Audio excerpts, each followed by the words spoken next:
multiple boards, but disclose it and tell that, okay, I can only spend this much of time here. So as long as you disclose, it's good, but be loyal to your organization is very important. Duty of obedience, adhere to all the purpose of the organization. If you have some disagreement with the things, be open, critical about it, right? Because you got to be obedient to your organization, not to the people. The proper approvals for all your activities, follow the processes. If the processes are missing, create processes. The board member is trusted by the public to manage the funds. So the mission is very important, and duty of obedience to your mission is what this is talking about. Whatever I told just now is the legal requirements. It's not like best practices. The state assumes that you have duty of care, duty of obedience, and duty of loyalty. Breaches of these duties, judiciary responsibility may result in personal liability. Sure. So you say the state has a duty of whatever. So where you have to follow the state law? Yes, state law. So I didn't. I have the. You first said you don't have your bylaws. Right. Right. Now you're saying you have to follow the state law. See, when you form your corporation, you form the legal entity, right? So the legal entity needs to act. The act part is what your bylaws. You are using bylaws to act. So the bylaws is not a state requirement. But when you have an entity, the state mandates you to behave certain way. So there is a distinction between the bylaws, which is not a law, it is bylaw, means those are the regulations that you as an organization came up with to run it. So the state is not saying how you run it, but it is telling you how to behave. As far as I know, the state has some bylaws or laws for the non-profit organization. The laws is different. You have to make the bylaws under the state law for the non-profit organization. Because there is state bylaws for non-profit organization. Might be. Again, my thing on this is academic. FASA probably knows it. Right, but these things I didn't come up with. This is an effort from a lot of attorneys, a lot of classes that I attended, seminars that I attended. This is not that I googled and came up with these slides. So, couple of one-day classes I attended this. So that's what I kind of summarized it in half hour, because I don't think I should be talking here for one day.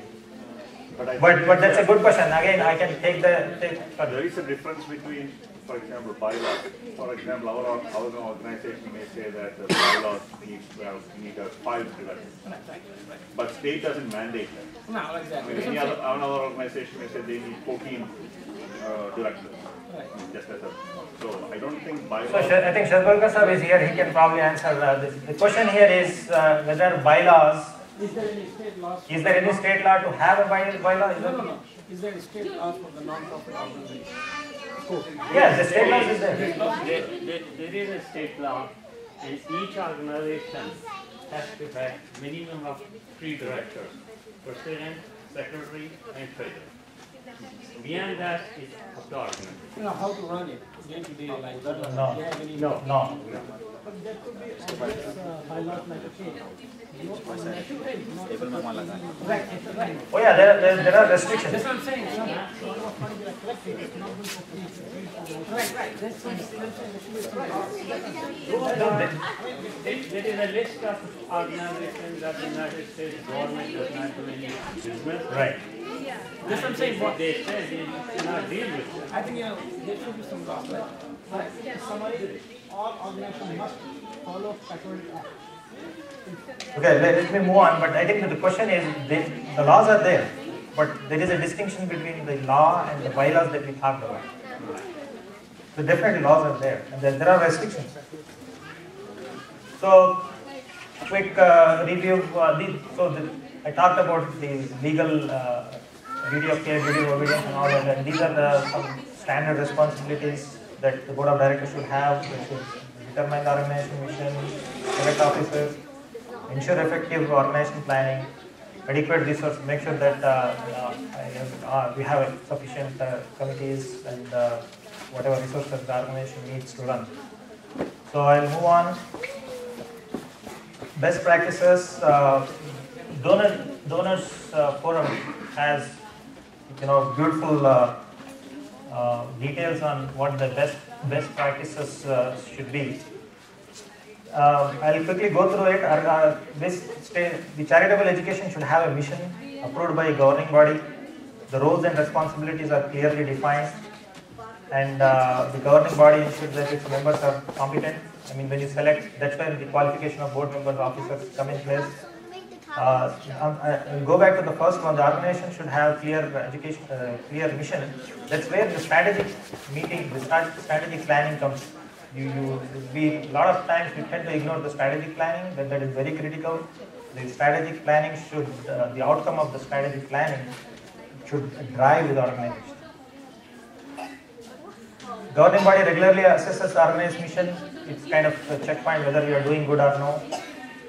And the governing body and the staff know about and comply with all federal, state and local laws. And just now, like you asked, we should be aware of that.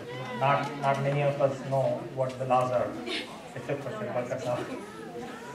So the organization body exercises active oversight on financial affairs, like the treasurer is very critical, where funds are going and all that. And it is recommended that 2 to 3 people keep an eye on the financial affairs.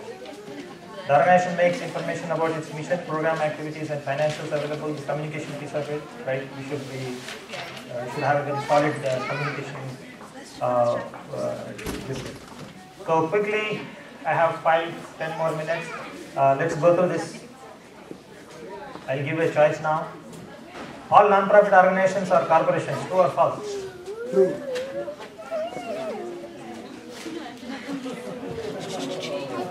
No, it is true. It is false actually. It is false? Yes. Because I might have missed the starting part. The